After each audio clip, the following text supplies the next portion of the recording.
Hi, I am Nakul Gopalan, and I'm here to present our work on simultaneously learning transferable symbols and language groundings from perceptual data for instruction following. Let's say I get a new robot, Rosie, and I give her a request. Hey Rosie, can you put the tray on the divan? Now my house can have a random paraphernalia of novel objects. Unfortunately for Rosie then, she faces multiple problems. First, she has never seen that object before. Second, she does not know that this object is called a divan. Third, Rosie does not know how to put a tray on the divan. Does she put it on the armrest? Does she put it on the cushions? A human can learn these language groundings and skills with a few demonstrations. We attempt to achieve the same with this work for robots. Our objectives are to learn symbolic concepts for navigation and planning from unstructured demonstration instruction pairs and learn the grounding of natural language to these symbols. Then we want to plan for specified behaviors using these symbols and a planner in novel environments. There are certain obvious issues when attempting this. We do not know the number of latent symbols and we do not have any labels for them. The data is high dimensional and we can only use a few demonstrations. Plenty of approaches in RL and robotics have tried to learn symbols for planning from a continuous world. However, they lack approaches to map language to the set of latent symbols. Language grounding, on the other hand, has plenty of approaches to map language to behaviors.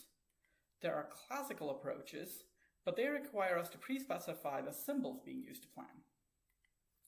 Next, there are deep approaches to map language to behavior, but they require us to use thousands of demonstrations or simulators which are not available for all tasks or objects that we might want to teach our agents.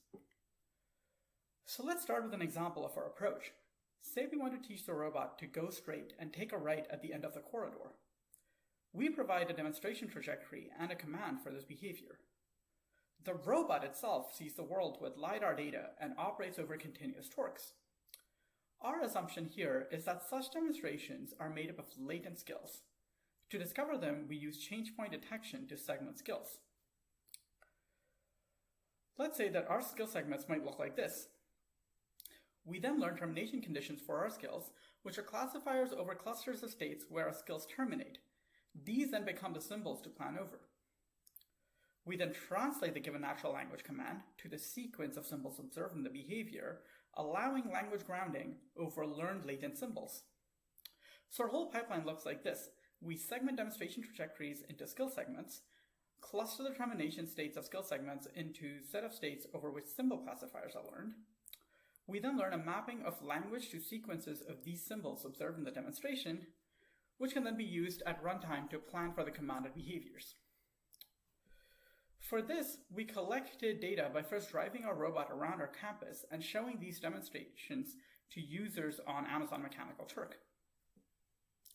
We then used our pipeline to learn termination symbols and planned with them in novel corridors that have different geometries than those we trained on.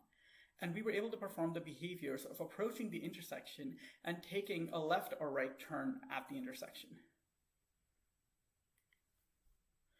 Using the learned symbols, we were also able to follow longer commands like drive straight until you reach a wall with an arc print on it, turn left and proceed down a long hallway until you reach another wall, turn left and proceed straight until you arrive at the water fountain. This is a visualization of the mean LiDAR data from the set of skill termination states that were used to learn the symbol classifiers. You can see that the end of the corridor is well clustered and empty corridors are clear and long. We discuss these interpretable symbols and their grounding accuracies in the paper in more detail. We also test our method's ability to learn symbols and language grounding for the behaviors of approaching the intersection and turning left and right on the Naval Postgraduate School self-driving dataset. This allowed us to test our methods on an independent dataset with large dimensions. We were not able to perform planning on this domain, however, as we lacked transition dynamics on these maps. In conclusion, we learned symbolic concepts for navigation and planning from unstructured demonstrations. We then learned the grounding of natural language to these symbols. We learned the latent symbol classifiers, like a corner, or skills like those to turn without having to explicitly specify them. Then we use these symbols to plan for commanded behaviors in novel environments without a simulator and with very little data. Thank you.